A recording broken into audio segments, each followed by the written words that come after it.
The WhatsApp notification lit up my phone, sending a cold shiver down my spine. There on my screen was my brother, Russell, cocktail in hand, lounging at a luxury resort in the Maldives. The same brother whose medical bills had supposedly been piling up. The same reason I'd sold my beloved Toyota Camry, my first major purchase and symbol of independence, just 2 weeks ago. I'm Evelyn, and this was the moment I realized my family had been playing me for a fool my entire life.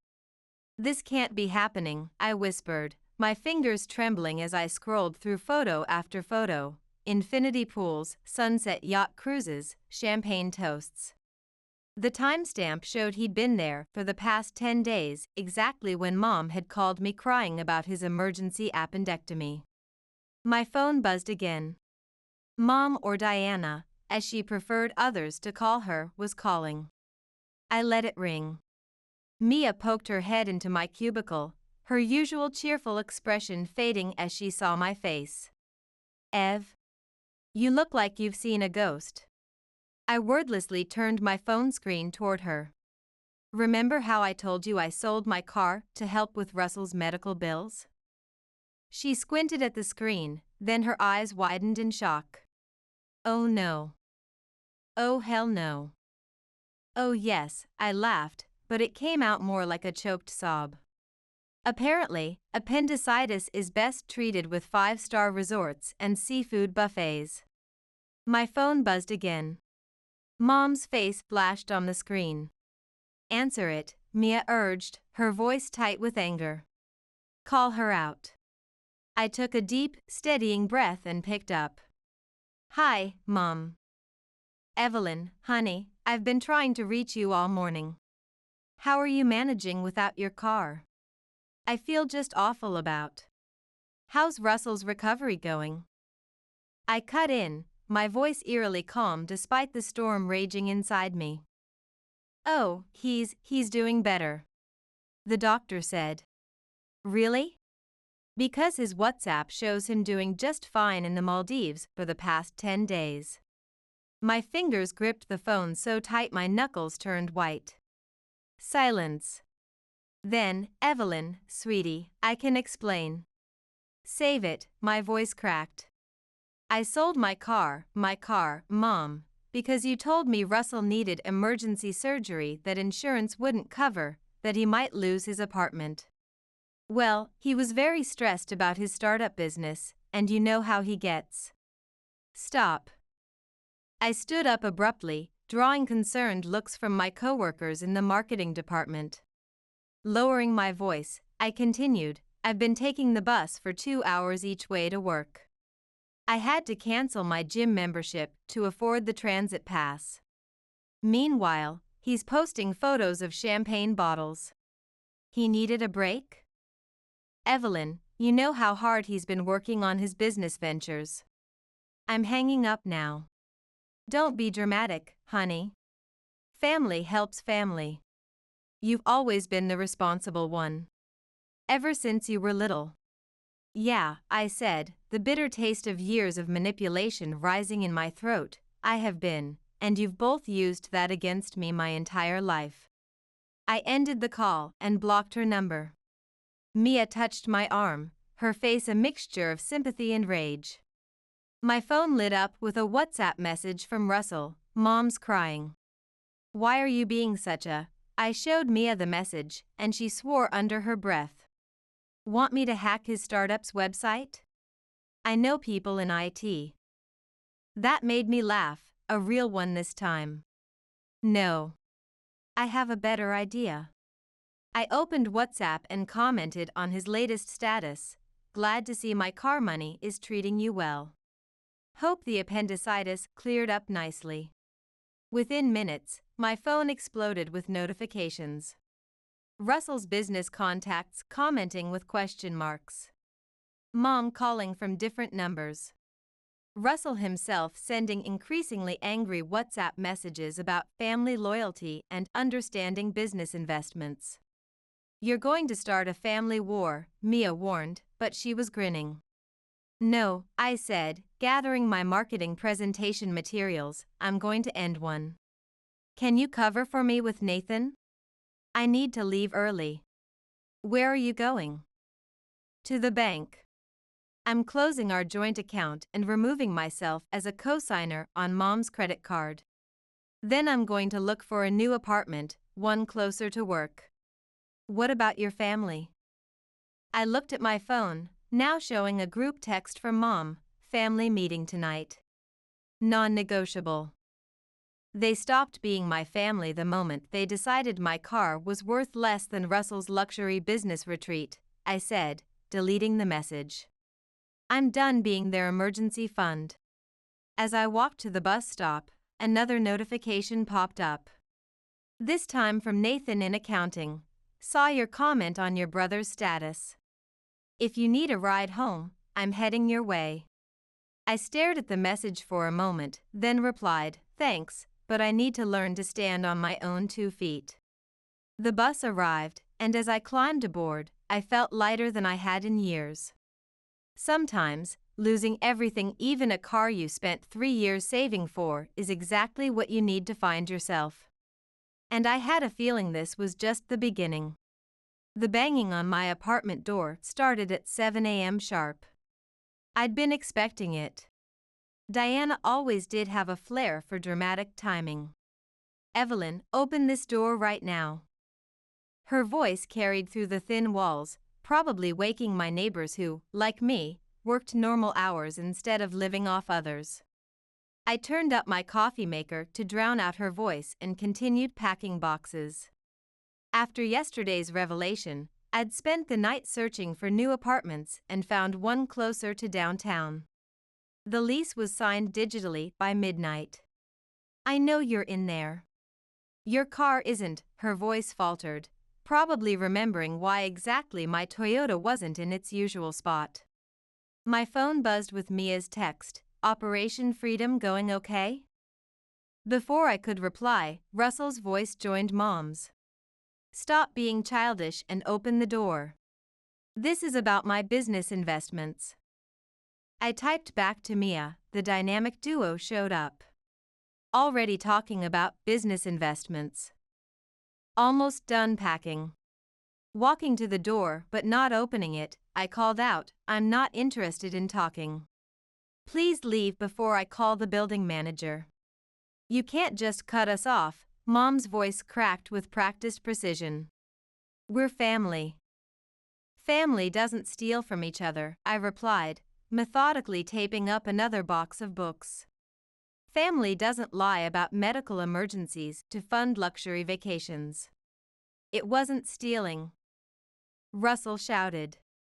Mom said you offered to help with my startup costs. Help with your supposed appendicitis, not your networking trip. I needed that opportunity. You don't understand the pressure I'm under with my new projects. I yanked the door open, making them both step back. Try managing a full marketing department.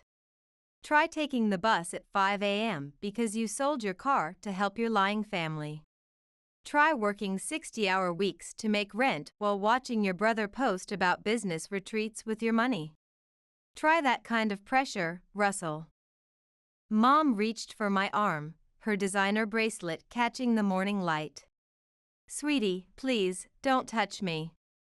I stepped back. I've already closed our joint accounts and removed myself from your credit cards. I'm moving out this weekend. This is goodbye.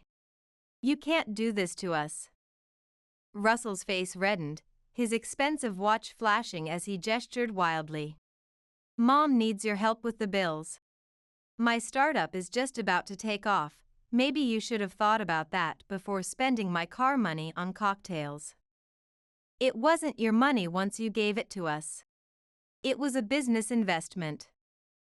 You're right, I said quietly, a strange calm settling over me. It wasn't. Just like I'm not your personal bank anymore. My phone buzzed again. Nathan this time, need help moving? Got a truck and free time. Marketing department's got your back. Mom noticed my small smile at the message. Who's that? Is someone putting these ideas in your head? You never used to be so selfish. The only person putting ideas in my head is me, for the first time in my life, actually. But what about Thanksgiving? Mom's voice wavered. Your brother's startup launch? Family dinners? I'm sure you'll manage to guilt someone else into funding those. Russell stepped forward, his finger pointing at my face. You ungrateful little, everything okay here? A deep voice interrupted. We all turned to see Walter, our elderly neighbor and retired high school teacher, standing in the hallway with his arms crossed. The same man who'd watched me grow up, working multiple jobs through college while Russell dropped out of his fourth attempt at business school. Just fine, I said, drawing strength from his presence. Mom and Russell were just leaving. Walter nodded slowly. Diana. Russell. I think Evelyn's made herself clear. Best give her some space. But she's abandoning us. Mom wailed. After everything we've done, like you abandoned my trust? I shot back, or my car payments, or basic honesty. Walter stepped between us, his retired teacher authority still commanding respect. Diana, take Russell and go home. Evelyn's an adult, making adult decisions. Respect that. Mom's face crumpled, but Russell grabbed her arm. Have fun playing martyr, Evelyn. Don't come crying to us when your marketing career fails and you need startup capital. That's rich coming from you, I said, but they were already walking away, Russell's designer shoes squeaking on the hallway floor. Walter waited until they disappeared down the stairs. You okay, kiddo? Getting there. I showed him my phone with the new apartment details. Moving this weekend. Closer to the office. He nodded approvingly. Good for you. Sometimes the hardest part of growing up is growing away. Thanks for the backup. Anytime. He turned to leave, then paused. You know, I watched you take care of them for years. Maybe it's time someone took care of you. I glanced at Nathan's message, still waiting for a reply. Maybe you're right. After Walter left, I texted Nathan back, actually, could use some help this weekend. Pizza and gratitude in exchange for truck services. His response was immediate, deal. But I'm picking the toppings. No pineapple, I've seen your lunch choices. Looking around my half-packed apartment, I felt something unfamiliar, hope, maybe, or freedom. For the first time in my life, the weight of family obligation wasn't pressing down on my shoulders. I sent one final text to Mia, Operation Freedom, Phase 1 complete. Phase 2, actually living my life. Her response made me laugh, about damn time. By the way, marketing teams taking bets on how long before Russell's startup files for bankruptcy.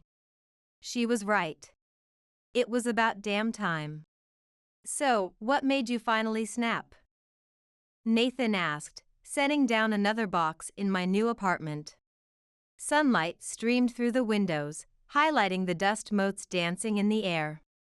The view wasn't much, but it was mine, no strings attached. You mean besides the luxury resort photos? I wiped sweat from my forehead. 32 years of being the responsible one, the reliable one, the one who always said yes. The one who worked through college while watching Russell blow through business schools on Mom's credit cards. And now you're the one who says no. He grinned, collapsing onto my second-hand couch. It suits you. The whole marketing department thinks so. I tossed him a water bottle. Thanks again for helping. I know moving isn't exactly a fun weekend activity. Are you kidding? This is better than reviewing quarterly reports. He took a swig of water. Besides, I've wanted to talk to you properly since that day you stormed out of the office. A knock at the door interrupted whatever I was about to say. Mia burst in carrying Chinese takeout. Food's here. You can't build a new life on an empty stomach.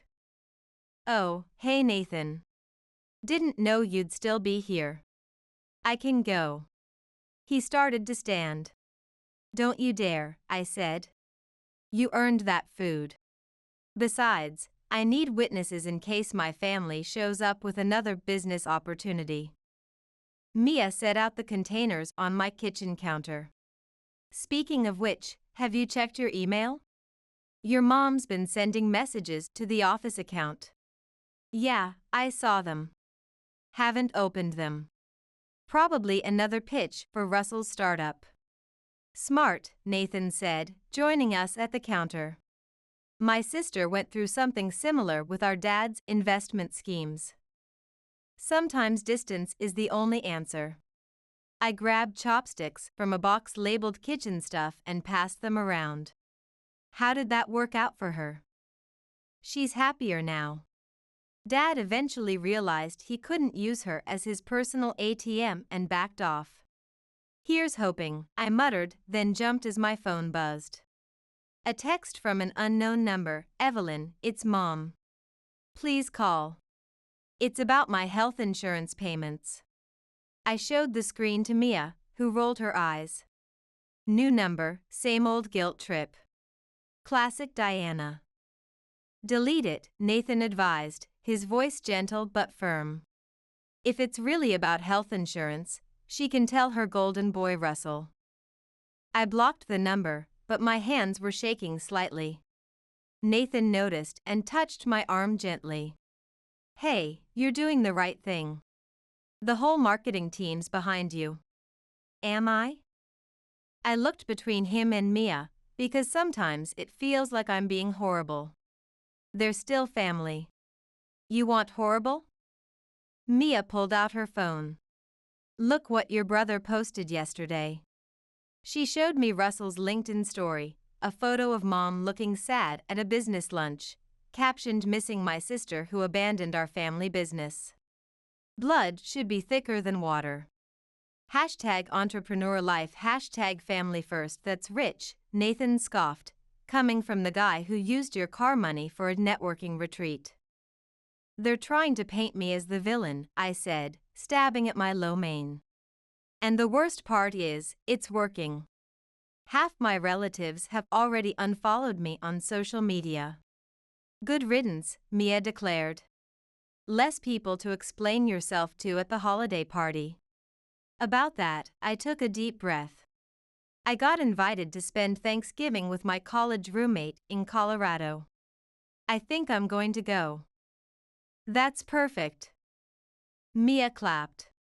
A drama-free holiday, plus actual mountains instead of mountains of guilt. Much better than watching Russell pitch his next revolutionary startup idea over turkey, Nathan added. I laughed, then sobered. I just hope Mom's okay, financially. I mean, she's fine, Mia assured me. I saw her at Nordstrom yesterday, shopping up a storm. Of course you did, I shook my head. Let me guess, Russell was with her.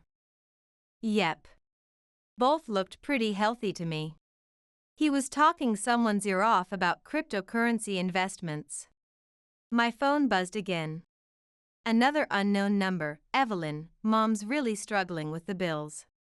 Don't be selfish. Call us. Your brother's new venture needs family support. That's it. Nathan grabbed my phone and started typing. What are you doing? He showed me the message he drafted. If Mom is truly struggling, Russell can use his Maldives travel fund to help. I'm not a venture capitalist or an ATM. Please stop contacting me. Send it.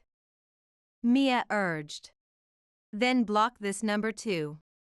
I hit send, then immediately blocked the number. You know what's weird? For the first time since selling my car, I actually feel like I can breathe. That's because you're finally living for yourself, Nathan said. It looks good on you. The whole department's noticed. Our eyes met over the takeout containers, and something warm flickered in my chest. Mia cleared her throat dramatically. Well, I should head out. Early marketing meeting tomorrow. She winked at me, not so subtly. Nathan, take care of our girl, okay? After she left, Nathan helped me break down empty boxes.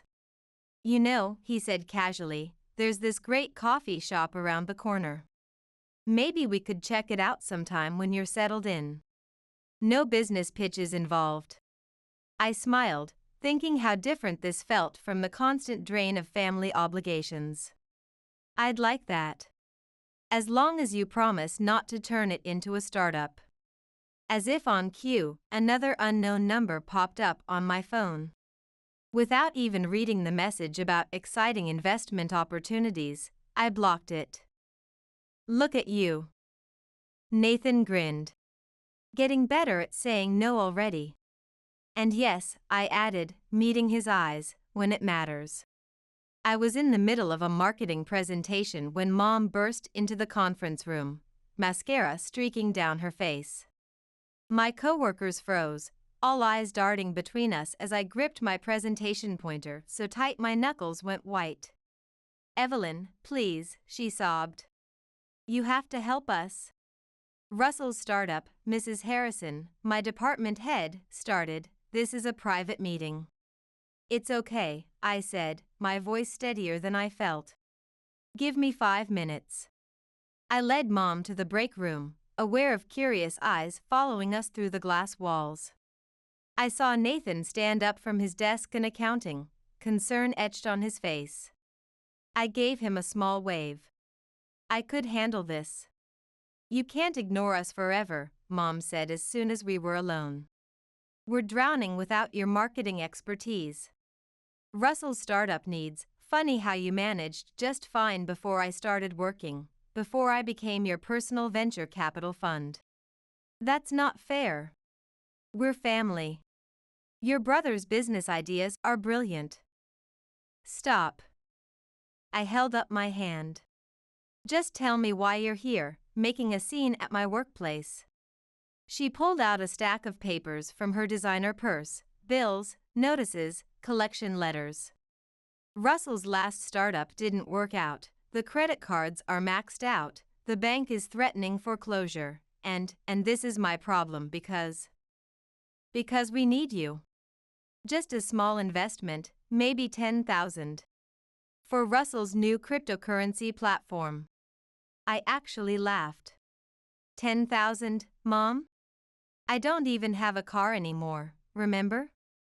But your savings are for family emergencies, not just for yourself. I glanced at the bills. Why did his last startup fail? She shifted uncomfortably. He had a disagreement with his investors about the Maldives trip. Let me guess, he took unauthorized funds for his networking retreat? He was stressed about the pitch meetings. He needed to be an adult and face consequences for once in his life. I stood up, my marketing presentation all but forgotten. You're being cruel, she whispered. This isn't the daughter I raised. No, the daughter you raised would have emptied her 401k by now, would have sacrificed everything to fund another one of Russell's schemes. A knock on the break room door made us both turn. Nathan stood there with Mia. Everything okay? Mia asked. The marketing team was gathering by their desks, watching. Mom's eyes narrowed. Are these the people who turned you against our family business? No, Mom, these are the people who helped me see how toxic you are. I moved toward the door. I have to get back to my presentation. The one for my real job. Evelyn, please, just listen. I think you should leave, Nathan said firmly, before security gets involved. Mom gathered her papers, tears starting again. When did you become so heartless? When I realized my heart was the only thing I had left after you and Russell took everything else. After she left, Mia hugged me tight. You okay? No, I admitted, but I will be. Want me to finish your marketing presentation? Mia offered. I shook my head. I need to do this, show everyone I'm professional, despite that. I'll get you coffee after, Nathan said. You look like you could use it. Back in the conference room, I apologized for the interruption and continued my presentation on our Q4 digital strategy as if nothing had happened. But as I wrapped up, I overheard two colleagues whispering. Did you hear? Her brother lost everything after that luxury business retreat he took with her money. Serves him right. My friend in banking said he was there yesterday trying to get another loan for some crypto startup. I packed up my laptop, pretending not to hear, but a small part of me felt vindicated. Karma was finally catching up. Nathan was waiting by my desk, ready for that coffee. Actually, I hesitated. Can we get something stronger? I think I need a drink.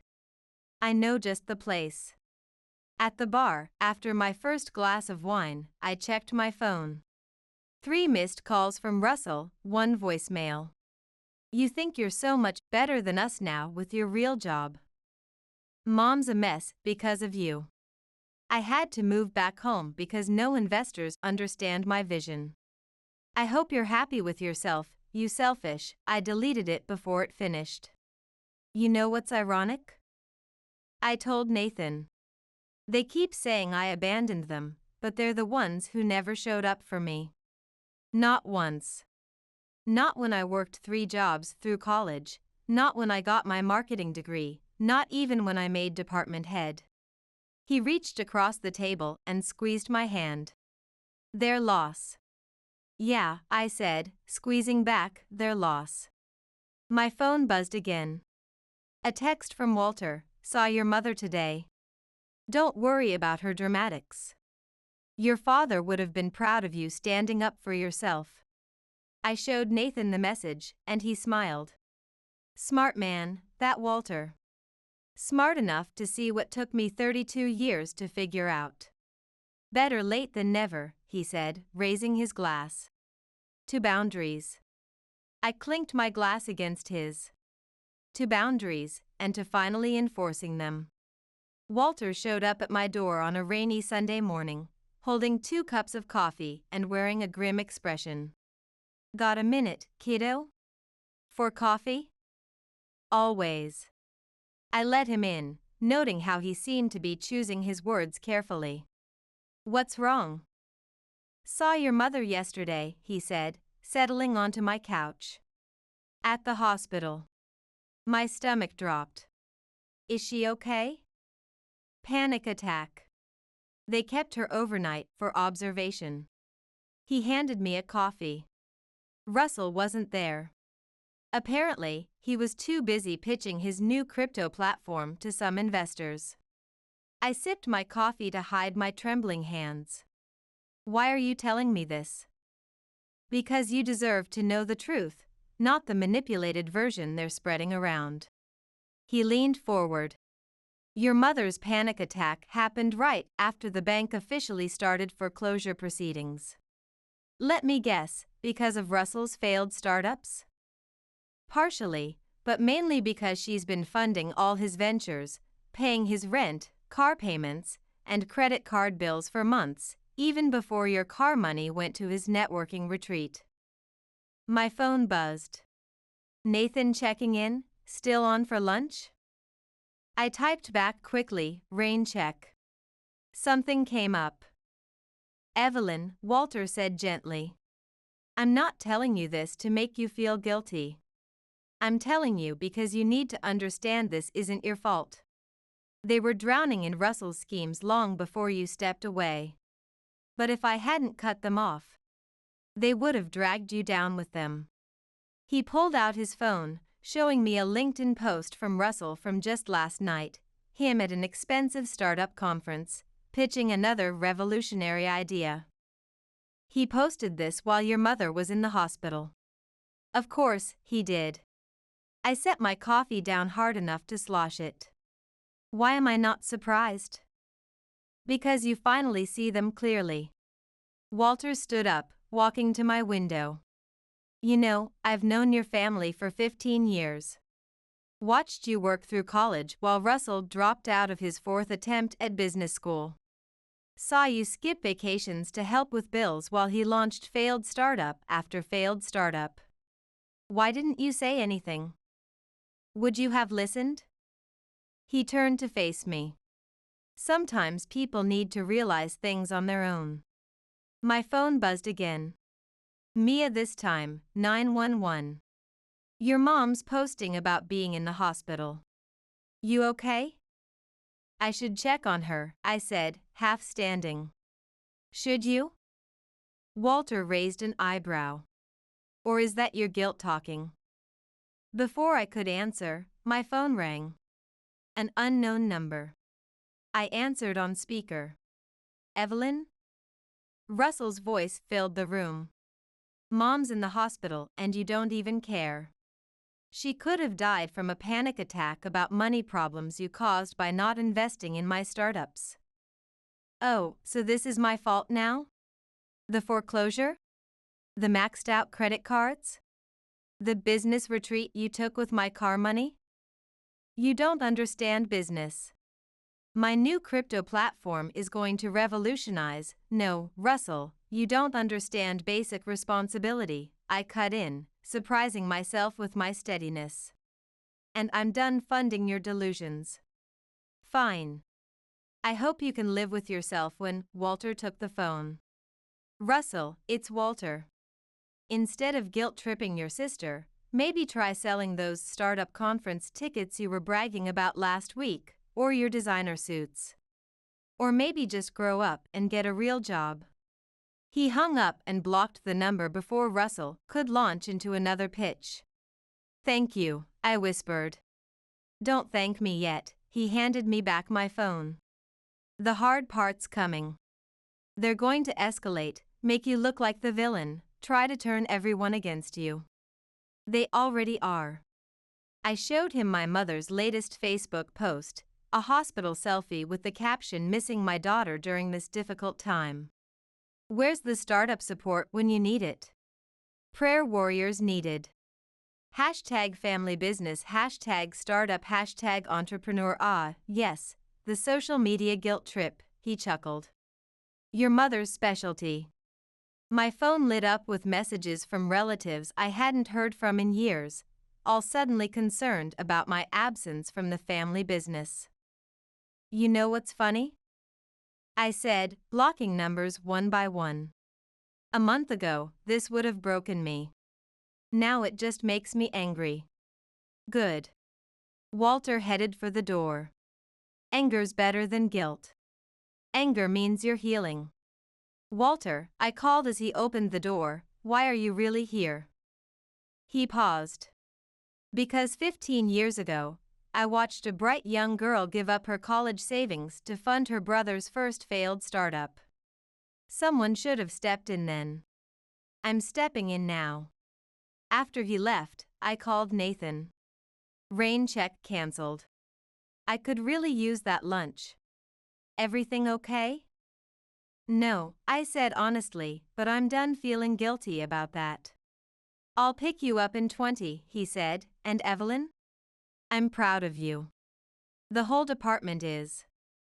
3 simple words, but they meant more than all my family's manipulative business pitches combined. Sometimes, the family you choose is better than the family you're born into. The hospital corridor felt longer than it should have. Mia squeezed my hand as we approached the information desk, where a nurse directed us to room 304. You don't have to do this, Mia reminded me. I know, but I need to see for myself. We found Mom asleep, looking smaller than I remembered in the hospital bed. Russell wasn't there, surprise, surprise, but he'd left his mark.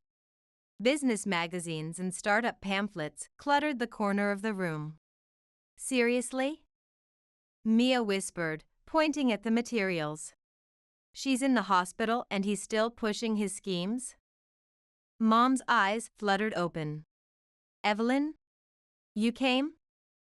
Just to check on you, I said, staying near the door. Walter told me what happened. The doctor says it's stress? She reached for my hand, her designer ring catching the fluorescent light. If you just help with some of the startup costs. Mom, I cut her off, I can see the business magazines. She glanced at the corner and flushed. Your brother needed nothing in those investment pamphlets. I pulled out my phone and showed her Russell's latest LinkedIn story. Him at a startup conference last night, caption reading, "No setbacks can stop a true entrepreneur. Big announcements coming. #grind never stops. He's networking in his own way," she defended. While you're in the hospital? Mia interjected. That's cold even for him. Don't judge him. Tell your friend not to. To what? Point out the obvious? I stepped closer to the bed. You're in here because of panic attacks over money, while he's out there pitching more failed ventures. He promised this one would work. Like he promised to pay me back for my car? A nurse appeared in the doorway. Everything okay in here? Your blood pressure is rising, Mrs. Matthews. We're leaving, I said. I just needed to see something for myself. Evelyn, please. Mom grabbed my wrist. I know I made mistakes, but I'm sick. I need you. Your brother's new platform. No, you need someone to fund Russell's delusions. That's not me anymore. As if on cue, Russell burst into the room, reeking of expensive cologne. Well, look who finally showed up. And look who's pitching at conferences while Mom's hospitalized, Mia muttered. You got something to say? Russell stepped toward her, but I moved between them. Back off, Russell. Or what? You'll pitch me another failed startup? Sir, the nurse intervened. If you can't calm down, I'll have to ask you to leave. It's fine, I said. We're going. Yeah, run away. Russell called after us. That's what you're good at. Just like you ran from our family business opportunities. I stopped at the door. You know what I'm actually good at, Russell? Building a real career. You should try it sometime. In the hallway, my phone buzzed with a text from Nathan. How's it going? Marketing team's got your back. Coffee after? I typed back, need friendly faces right now. Already at our usual spot, he responded. No business pitches allowed. Mia drove us to the cafe, keeping up a steady stream of conversation about the latest marketing campaign to distract me. When we walked in, Nathan had claimed our usual corner booth. That bad, huh? He asked, noting my expression. Worse. I collapsed into the booth. Russell showed up talking about his new crypto platform. Mom tried to guilt-trip me about startup money while surrounded by business magazines. Classic. Mia snorted. Did you see his LinkedIn post? Serial entrepreneur seeking angel investors for revolutionary platform. Family first, business always. With a photo of him pretending to work at Mom's hospital bedside. At least he's honest about using her hospitalization for networking, Nathan said, sliding a chocolate muffin toward me. My phone lit up with a message from Walter, heard about the hospital visit. You okay? Getting there, I replied. Thanks for the heads up about her condition. Heads up about what? Nathan asked. Before I could answer, the cafe door chimed. Russell stumbled in, clutching a startup pitch deck. Oh, for crying out loud. Mia stood up, but I pulled her back down. Evelyn. Russell called, drawing attention from other customers. Having a nice little coffee date while Mom suffers? I've got an investment opportunity that could help her. You mean like your crypto investment opportunity while she was being admitted? I kept my voice level. That's different. I'm building our family's future. You don't understand the blockchain economy.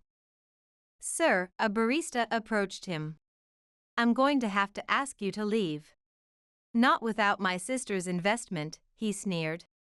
Come on, Evelyn, 10 grand. That's all we need to launch the platform. Nathan stood up. She said no, man. Walk away. Stay out of this. Russell jabbed a finger at him. This is family business. No, I said firmly, standing too. This is harassment. And if you don't leave right now, I'm calling the police. You wouldn't. I pulled out my phone. Try me. Something in my voice must have convinced him, because he backed away, clutching his pitch deck. This isn't over. The crypto market is about to explode. Yes, it is. I sat back down, hands shaking but voice steady. It's been over since the Maldives. After he left, Nathan took my hand. You did good. Yeah, I said, watching Russell stagger down the street, already on his phone, probably looking for new investors. I did. And for the first time, I actually believed it. The foreclosure notice appeared in the local paper on a Tuesday. By Wednesday morning, my phone was exploding with messages from relatives I hadn't heard from in years. Did you see this? Mia slapped the newspaper down on my desk. Your mom's house is going up for auction next month. Before I could respond, Nathan rushed over. Evelyn, you need to see this. He pulled up Russell's latest LinkedIn post, a photo of our childhood home with the caption, "Thanks to my unsupportive sister, we're losing everything. Family should invest in family. Hashtag startup life, hashtag family first, hashtag entrepreneur mindset." He's got some nerve, Mia growled. My phone rang. Aunt Linda this time, probably with another pitch for Russell's revolutionary platform. I declined the call and turned to Nathan. Remember that coffee date we kept postponing? Want to go now? In the middle of work? I can't be here right now. He grabbed his keys without hesitation. Let's go. At the coffee shop around the corner, I finally looked at my messages. Most were variations of "How could you let this happen?" and "Your poor mother's startup dreams." But one caught my eye, from Walter, "Your mother's at my house. Russell nowhere to be found. Probably at another pitch meeting. Thought you should know." Of course, he's not there, I muttered, showing Nathan the message. Probably off pitching to more investors while Mom loses her house. Actually, Nathan pulled out his phone. According to his LinkedIn, he's at some startup conference in Miami right now. Premium pass. What? I grabbed his phone. Sure enough, there was Russell poolside with a laptop, caption reading, "Taking my pitch deck oceanside. Hashtag entrepreneur life." How is he affording this? Probably with whatever's left of your car money, he said gently. My phone buzzed again. Mom calling from Walter's phone. After a moment's hesitation, I answered on speaker. Evelyn? Please come to Walter's. We need to talk about Russell's new platform. How Russell's in Miami while you're losing the house. Silence. Then she said, "It's a vital networking opportunity." What opportunity? His last 5 startups failed. He's making valuable connections. Looking for angel investors. With my money? I said flatly. Again, that's not fair. He's trying to build something. To waste more money, to avoid responsibility? Which is it, Mom? You don't understand the startup world. No, you don't understand. I hadn't meant to shout, but the words burst out. I sold my car, my independence, to help with supposed medical bills. Instead, that money funded Russell's networking. Now he's in Miami pitching more failed ideas while you're losing your house, and somehow I'm the bad guy. Evelyn, put Walter on the phone. A shuffle, then Walter's voice, Hey kiddo, yes, she's really staying with me. Yeah. House's electricity got cut off yesterday and Russell, haven't seen him since he left for that essential startup conference. Your mother keeps making excuses, but he's living it up in Miami while she's homeless, I finished. Pretty much. I took a look at those startup pitch decks he left behind. Pure fantasy. I took a deep breath. Take care of her, Walter. I can't do it anymore. After hanging up, I looked at Nathan. Am I a terrible person for refusing to fund his schemes? No, he reached across the table. You're just finally putting yourself first. My phone lit up with a news alert. Someone had shared Russell's post to a local business forum. The comments were flooding in. Isn't this the guy who took his sister's car money for a networking retreat? Yeah, and now he's in Miami pitching vaporware while his mom's getting evicted. What a piece of work! Poor sister dodged a bullet getting away from this family business. Look, Nathan pointed to one comment from someone who worked at Russell's old company. This guy got fired for using company funds for startup research after blowing all his sister's money. Now he's trying to play victim. Hashtag startup fail he embezzled from his company too? Karma's not just a concept, Nathan smiled. It's a reality show, and your brother's the star. My phone buzzed with another message, this time from Mom's best friend. Just saw Russell's post. Don't worry, honey, we all know the truth. Your mother enabled his startup fantasies for years, and now they're both facing consequences. Stay strong. You know what's weird? I said, showing Nathan the message. A few months ago, this would have destroyed me. Now it feels like validation. Because you're finally seeing clearly, and apparently, so is everyone else. I looked at Russell's Miami pitch deck photos again, then at the foreclosure notice. He's really going to let her lose everything while he chases startup dreams in Miami? That's on him, Nathan said firmly. Not you. My phone buzzed one final time. Mia, your mom's story is all over local business groups, but plot twist, people are calling out Russell's scams. Even your aunts are dragging his entrepreneurship in the comments. Justice is sweet. I turned my phone off and looked at Nathan. Want to get out of here? I could use a walk. Lead the way. He smiled, taking my hand. As we left the coffee shop, I realized something. Sometimes, the best revenge isn't getting even. It's getting away and letting karma do its job.